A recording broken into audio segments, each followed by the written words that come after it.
Hello friends, आप लोग का स्वागत है रोहित रेलवे टीम 4 क्लास में। इस क्लास में दोस्तों रेलवे का प्रीवियस ईयर क्वेश्चन पेपर कराया जाता है। जैसा कि आप सभी जानते हैं कि आरआरबी एनटीपीसी 12th लेवल का एग्जाम होना है दोस्तों। 7 अगस्त से एग्जाम स्टार्ट हो जाएगा। तो अगर आप लोग मेरे चैनल पर नए हो तो मेरे चैनल को सब्सक्राइब कर दीजिएगा और दोस्तों में शेयर कर दीजिएगा। चलिए आज की क्लास को स्टार्ट करते हैं। आज का पहला प्रश्न है कि भारत के उच्चतम जलप्रपात जोग जलप्रपात को डैश के नाम से भी जाना जाता है। जोग जलप्रपात को किस और नाम से जाना जाता है दोस्तों? तो गौरसोप्पा जलप्रपात के नाम से जाना जाता है। ये कहाँ है? तो ये कर्नाटक में। ये कहाँ है दोस्तों? तो ये कर्नाटक में है। किस नदी पर? तो शरावती नदी पर। किस नदी पर? तो शरावती नदी पर है दोस्तों। ठीक है। चचाई जलप्रपात कहाँ है? चचाई जलप्रपात ये दोस्तों आपका एमपी में पड़ता है। कहाँ पर है? तो ये एमपी में पड़ता है। चचाई जलप्रपात एमपी में पड़ता है दोस्तों। एन्ना जलप्रपात कहाँ है? तो ये भी एमपी में पड़ता है। ये कहाँ है दोस्तों? ये किस नदी पर? तो ये नर्मदा नदी पर। ये चचाई जो जलप्रपात है ये बिहार नदी पर पड़ता है।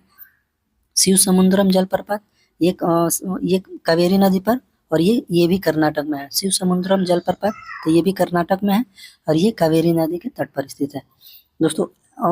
अगर आप लोग मेरे चैनल पर नए होंगे तो चैनल को जरूर सब्सक्राइब कर दीजिएगा दोस्तों, और कमेंट करिएगा जरूर कि आप लोग को ये क्लास कैसा लग रहा है। कमेंट दोस्तों आप लोग नहीं करते हैं।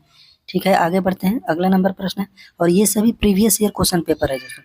लेटेस्ट में जो पूछा गया है आरआरबी एनटीपीसी में वो सभी प्रश्न है। ये कहीं और से दोस्तों हम खोज कर नहीं लाए, ठीक ना। ये सभी प्रीवियस ईयर क्वेश्चन पेपर है, तो आप लोग देख कर जाइएगा।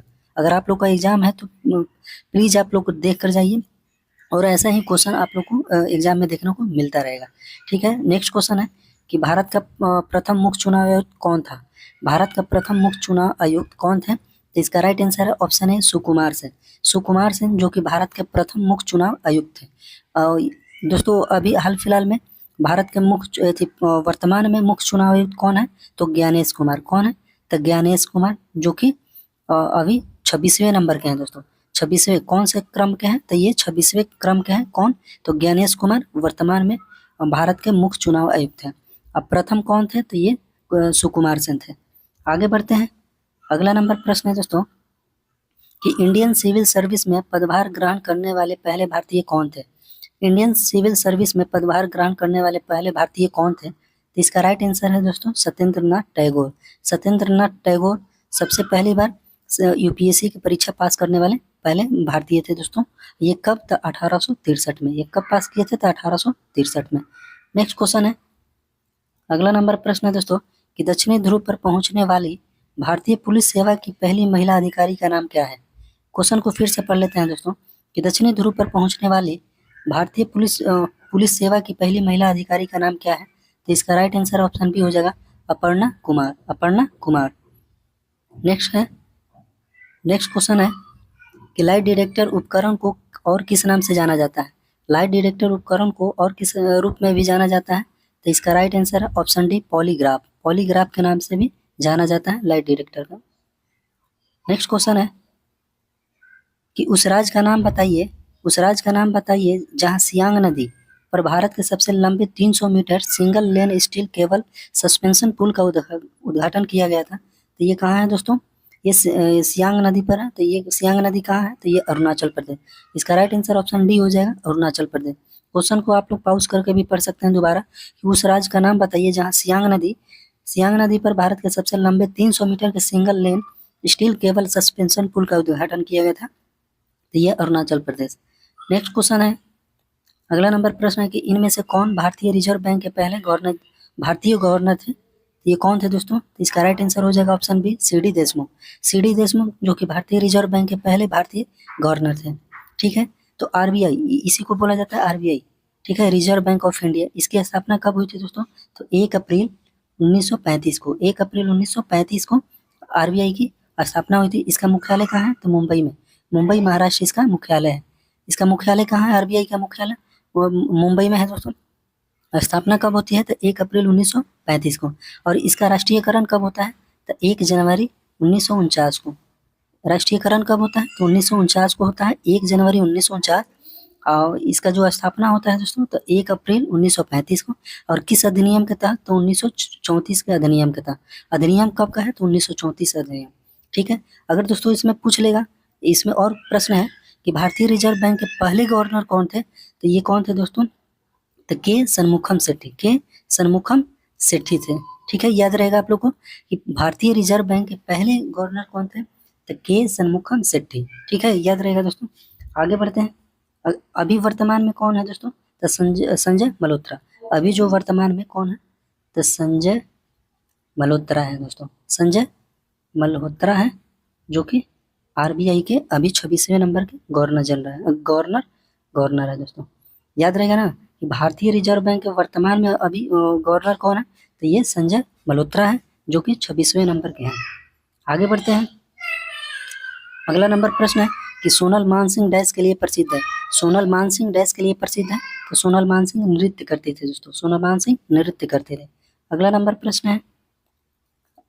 प्रश्न है कि स्टैचू ऑफ यूनिटी, जिसका उद्घाटन प्रधानमंत्री श्री नरेंद्र मोदी जी द्वारा 31 अक्टूबर 2018 को किया गया था, को किसने डिजाइन किया था दोस्तों? तो ये जो स्टैचू ऑफ यूनिटी को किसने डिजाइन किया था? तो इसका राइट आंसर ऑप्शन डी हो जाएगा।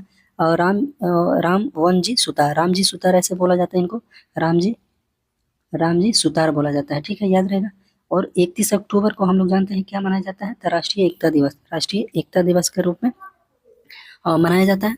और ये जो स्टैचू है दोस्तों, ये इस स्टैचू वहाँ पर किसका है? तो ये सरदार वल्लभ भाई पटेल का थी, वहाँ पर स्टैचू है। और किस नदी के किनारे है? तो नर्मदा नदी के किनारे है। नर्मदा नदी के किनारे है अहमदाबाद में दोस्तों। याद रहेगा, स्टैचू ऑफ यूनिटी, जिसका उद्घाटन प्रधानमंत्री श्री नरेंद्र मोदी जी द्वारा 31 अक्टूबर 2018 में, ये भी याद रखना है कि स्टैचू ऑफ यूनिटी कब बनकर तैयार हुआ था? तो 2011 में इसका उद्घाटन हुआ था। 2018 में दोस्तों, 11 नहीं 18 में। और इसको डिजाइन किसने किया था? तो रामजी सुतार ने। ठीक है, आगे बढ़ते हैं।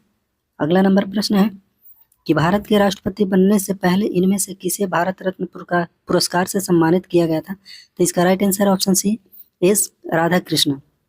सर्वपल्ली राधाकृष्णन को भारत के राष्ट्रपति बनने से पहले उनको भारत रत्न पुरस्कार से सम्मानित किया गया था।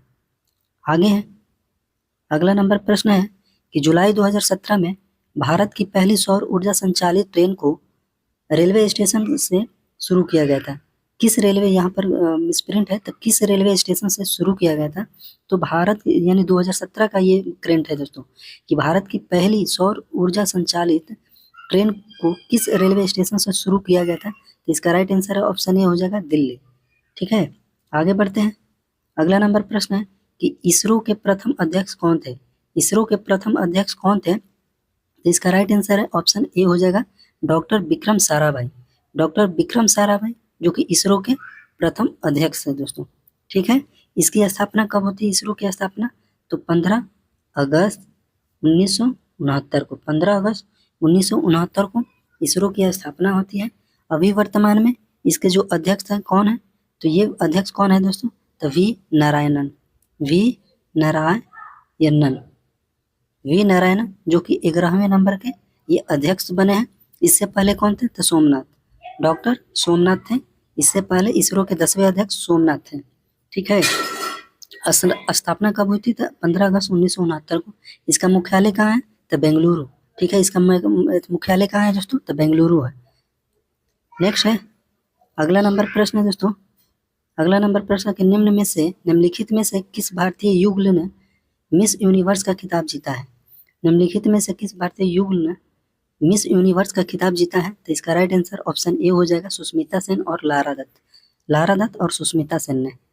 नेक्स्ट क्वेश्चन है कि सितंबर 2015 में आयोजित प्रथम भारतीय अंतर्राष्ट्रीय विज्ञान महोत्सव, जिसको इंग्लिश में इंडियन इंटरनेशनल साइंस फेस्टिवल का आयोजन कहाँ किया गया था? तो इसका राइट आंसर है ऑप्शन ए हो जाएगा दोस्तों, IIT दिल्ली।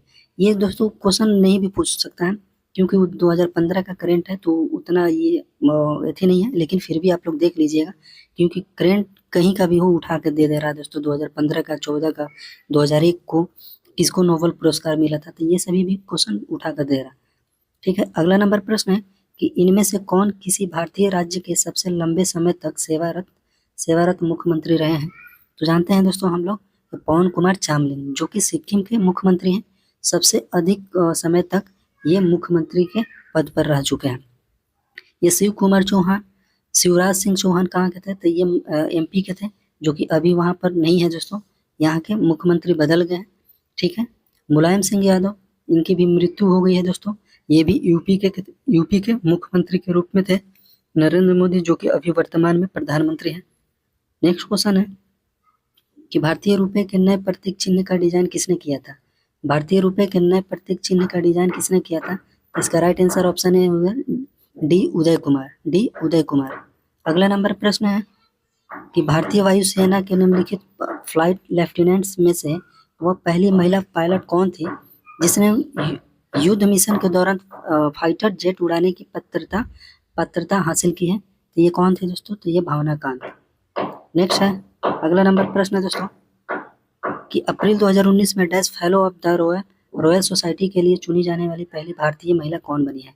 तो पहली महिला कौन बनी है दोस्तों? तो fellow of the royal society के लिए इसका राइट आंसर ऑप्शन बी हो जाएगा गगनदीप कांग दोस्तों। तो ये लास्ट क्वेश्चन था दोस्तों। आप लोग कमेंट करके जरूर बताइए कि आप लोग को ये क्लास कैसा लग रहा है और इसमें क्या सुधार करने की ज़रूरत है। ठीक है, तो चलिए आज की क्लास को यहीं पर समाप्त करते हैं। जय हिंद।